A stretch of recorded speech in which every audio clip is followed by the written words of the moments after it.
Madam President. Senator from Florida. Madam President, since the founding of our republic, the Senate has existed to encourage extended debate and protect the rights of the minority party. Over the centuries, as various political parties have risen and fallen from power, the Senate's rules have been respected and followed. One of those rules is the legislative filibuster, which protects the minority party's rights by requiring a 60-vote threshold to pass legislation in the Senate. Unfortunately, many of today's Democrats in Washington only care about one thing: radically transforming this nation into a new socialist state. And they'll use any means necessary to keep their grip on the federal government. Now we're seeing Democrat leadership in the Congress wield their historically narrow majority to push one partisan bill after another without even attempting to get Republican input or support. Instead of working together with their Republican colleagues, they're searching for ways to make it easier to jam through progressive socialist policies without any compromise.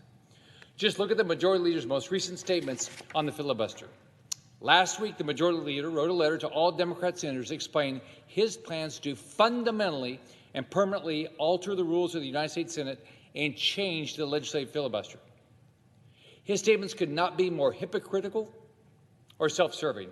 The legislative filibuster, which has been in place for decades, has been repeatedly defended as a vital and necessary rule to protect minority parties' rights, including by Barack Obama, Joe Biden, Kamala Harris, and even Senator Schumer. In 2017, Senator Schumer urged then Majority Leader Connell to, quote, find a way to build a firewall around the legislative filibuster, which is the most important distinction between the Senate and the House. He went on to say, quote, without the 60-vote threshold for legislation, the Senate becomes a majoritarian institution like the House, much more subject to the winds of short-term electoral change. No senator would like to see that happen, so let's find a way to further protect the 60-vote rule for legislation. Madam President, these are the direct quotes from the senator from New York. He called the filibuster the most important distinction between the Senate and the House, and now he has turned his back on it. Of course, my colleague from New York isn't the only one caught in a bind here by previous statements and actions. Let's remember that in 2018, the current Senate Majority Whip, Senator Dick Durbin, said doing away with the legislative filibuster would be, quote, would be the end of the Senate as it was originally devised and created, going back to our founding fathers.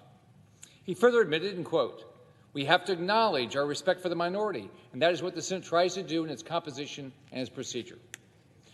I'll remember in 2017 when 32 Democrats signed a bipartisan letter urging Senate leadership to keep the sacred part of the Senate intact. Most of those same senators who defended minority party rights are still in office today, but only one has expressed any opposition to Senator Schumer's plans to destroy the filibuster now that he is in the majority. And just last Congress, most of the Democrat caucus used the filibuster to block a police reform bill from my Republican colleague, Tim Scott, and a bill that would have protected newborn babies who survived attempted abortions.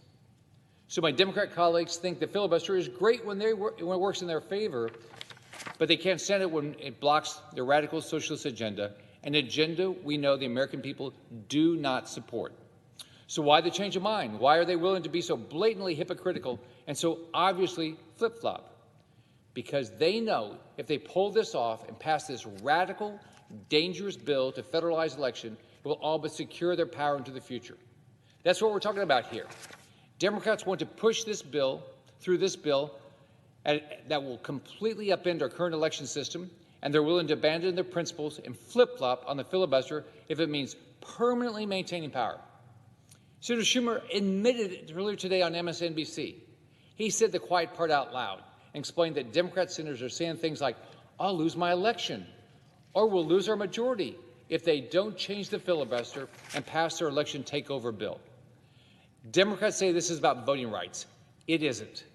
The right to vote is more readily accessible and easily exercised by eligible voters across our country than ever before.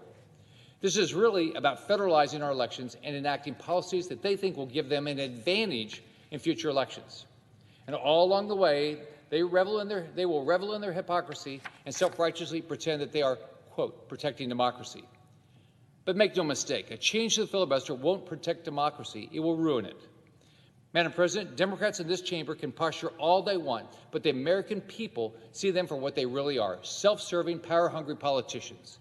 We all know that if the Democrats' bill was good, if it included policies that would actually improve our nation's elections, it would pass. But there is nothing in the bill worth voting for. The Democrats' bill is an assault on American elections. It will fuel voter fraud, waste taxpayer dollars on political campaigns and attack ads, and make it nearly impossible to conduct fair elections that our citizens can trust. We need an end to this self-serving hypocrisy, and we need members who will stand up for what's right. I'm urging my Democrat colleagues to see past their party's own partisan short-term interests and have to ask them to consider the health and future of our democracy. That's what the American people deserve. Madam President, I yield the floor.